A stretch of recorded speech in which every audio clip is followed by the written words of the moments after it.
don't know if you heard, but that little Mario Brothers movie did pretty well. It did all right at the box office. I had predicted for a while that it was going to end up being the #1 box office film of the year. I predicted that for months. Now, after seeing it, I don't think it will be the #1 film of the year overall anymore.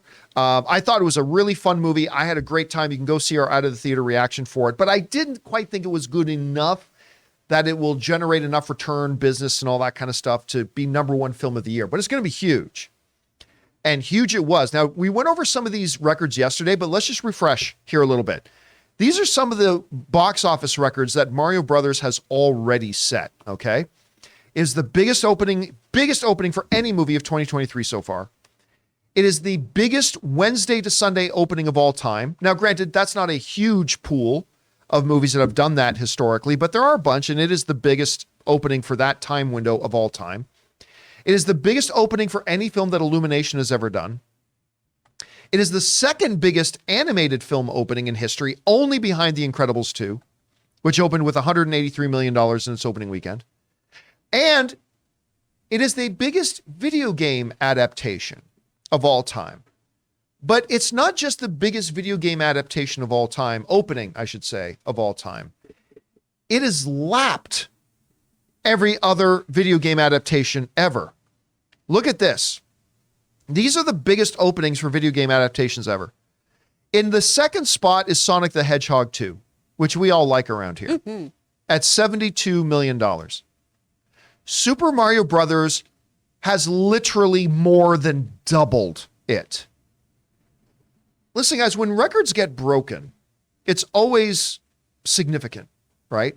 But usually when records get broken, it's by 5%. The new 100-meter dash record by 2/100ths of a second. A new box office record. Oh, it passed it by $8 million. The biggest, up until 2 weeks ago, the biggest opening for a video game adaptation movie ever in history was $72.1 million. Super Mario Brothers at $146.4 has more than doubled it. That doesn't happen often in the world of movies where a previous record of any kind gets doubled. Yeah. Now, let's go down that list a little bit. Then, of course, we had Sonic was dominating the top of that list for a while because the first one was the biggest at 58. Pokemon Detective Pikachu was at 54. Lara Croft's Tomb Raider in 2001. That's the one with Angelina Jolie at 47. Uncharted, which was last year. Ray's movie at 44 million. Angry Birds movie at 38. And Dwayne Johnson's Rampage at 35.8. And right up there again at the top, Super Mario Bros. At 146. Well, now they are saying that certain analysts in the industry are now saying that they expect that this movie is going to pass the $1 billion mark at this point. So here's what's being said. What's his name again? David Gibson, who is a senior analyst for MST. He said this. Gibson estimates that the movie will earn $1.2 billion at the box office. 1.2 billion is what they're saying right now, which would be pretty insane and pretty huge and make it one of the only films in more recent time, we can go back full screen, to go actually that big to join the $1 billion club. Not many movies. Now, back in 2018, 2019, joining the $1 billion club is always a huge, huge deal. But in 2018 and 17, 18, 19, we were seeing it happen at a little bit more of a better clip. I think the one year Disney had in one span of 2 years, Disney had 6 movies join the $1 billion club. It was crazy. But obviously since the pandemic, new memberships to the $1 billion club has slowed. Spider-Man, No Way Home, one of those. Top Gun Maverick was one of those. Has there been another one? Or those are the only 2? Morbius came close. Close. That's true. Just a bit short. Just a little short, the Morbius game, but I think those are the only 2. Jurassic World. Jurassic World did cross it, and thank you, and Avatar, obviously, which the third biggest film of all time.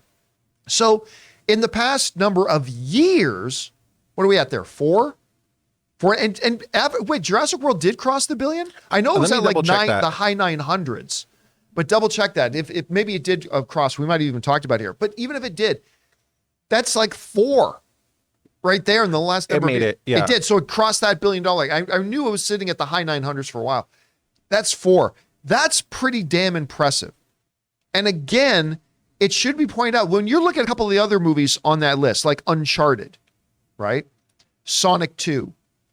These are movies that crossed the $400 million mark at the box office, but it took them months to do it. Months to cross the $400 million mark. Super Mario Brothers is going to do it in a week. It's going to do it in a week. And again, I brought up this comparison yesterday, again, just for context, but a movie I like very much, Shazam 2. I like Shazam 2 very much. In 5 days, Super Mario Brothers tripled what Shazam 2 made in its entire theatrical run. Again, it's just a matter of context. And it's going to cross Black Adam in a week as well. It's going to make more money than Black Adam. Got to bring up the Black Adam one, of course. I mean, this is staggering numbers. Now, what kind of legs is it going to have? We'll have to wait and see. Not a lot of stiff competition coming up this week. I mean, we got Renfield and a few other things. I don't expect those to make a huge splash at the box office. So, I mean, it could be big. Anyway, Chris, we're looking at these numbers because it's great to hear Mario Brothers has done great. Mm-hmm. But when you hold it up against what it's done great against, and you see that gap, like how much it exceeded previous records, now you're hearing projections that it could make over $1 billion, maybe up to $1.2 billion at the box office. What are your first thoughts when you hear about this? I mean, my first thought when it was Mario's going to hit 1 billion, I was like, John's going to be insufferable and be like, I knew it. So you're doing really well today, bud. You're like, well, I think a lot of people, okay. I think a lot of people, I mean, I'm not in rare company. I think a lot of people felt Mario could join the $1 billion club. And certainly the folks over at Universal really, really believed in it too. They've really been putting a lot of backing behind this. It's great to see. It is wild compared to Sonic, just because especially that first one has such a good story in addition to being a really, really fun ride. But this is so visually compelling. There's so many Easter eggs and everything. It's a fun time. Look at him getting stacks on stacks on stacks. We love that for Mario. We love to see an Italian plumber thrive.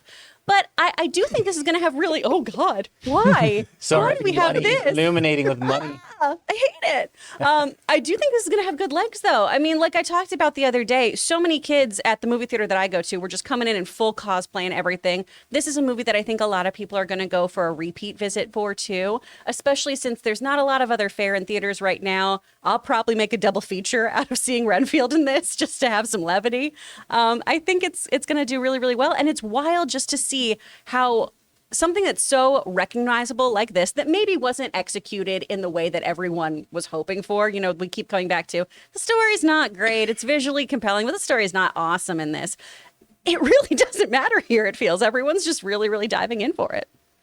All right, guys. Question is for you. What do you make about this? When you start looking at it in its context, it's really becoming even more and more impressive just how big Mario has been so far. Can it continue that kind of momentum of success? Whatever you guys think about that, jump down into the comment section below and let us know your thoughts. Guys, we want to thank a sponsor of this video, Rocket Money. The average person has around 12 paid subscriptions. Think about that. If you think you're only subscribed to a handful of services, you might want to double check. With Rocket Money, you can quickly identify and cancel all of your unwanted subscriptions. Rocket Money, formerly known as Truebill, is a personal finance app that finds and cancels your unwanted subscriptions, monitor your spending, and helps you lower your bills all in one place. Rocket Money will quickly and easily identify your subscriptions for you so you can stop paying for the ones you don't want and don't even use. Simply find the subscription you don't want and press cancel, and Rocket Money will cancel it for you. No more long hold times with customer service or tedious emailing back and forth. Rocket Money makes canceling subscriptions as easy as the click of a button. My wife Ann and I moved out of Burbank 2 years ago, and one of the first things I discovered when I loaded up Rocket Money was that I was still paying for a gym membership I haven't even been to in Burbank in 2 years. So stop throwing away your money. Cancel unwanted subscriptions and manage your expenses the easy way by going to rocketmoney.com/Campea. That's rocketmoney.com/Campea.